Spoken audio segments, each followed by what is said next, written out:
ఇది మేము తెలివైన వాళ్ళము అనుకునే వాళ్ళకి. ఈ ప్రపంచంలో డిఫరెంట్ పీపుల్ ఉంటారు. డిఫరెంట్ మైండ్ సెట్స్ ఉంటాయి. డిఫరెంట్ ఇన్వెస్ట్‌మెంట్ స్ట్రాటజీస్ ఉంటాయి. కానీ వాస్తవంగా వెల్త్ క్రియేటర్స్ చేసే స్ట్రాటజీ ఏంటో తెలుసా?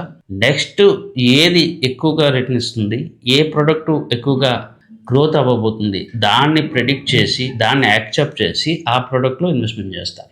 కామన్ మ్యాన్ రియల్ ఎస్టేట్ అయితే రియల్ ఎస్టేటే మంచిది. స్టాక్ మార్కెట్ వేస్ట్ అని చెప్పి ఒక కామెంట్ పెడతాడు.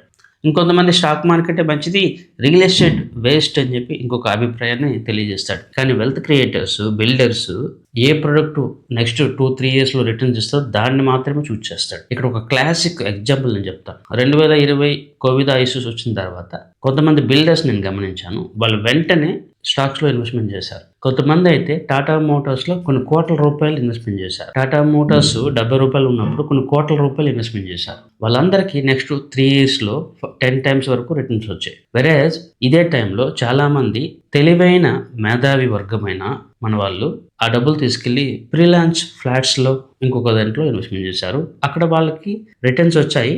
2 టైమ్స్ రిటర్న్స్ వచ్చాయి. సో ఇక్కడ ఎవరు తెలివైన వాళ్ళు? మరోవైపు యాజ్ యూజువల్‌గా అడ్వైజర్‌ని, పోర్ట్‌ఫోలియో మేనేజ్‌మెంట్‌ని మనం ఎప్పుడు కూడా కన్సిడరేషన్ చెయ్యం.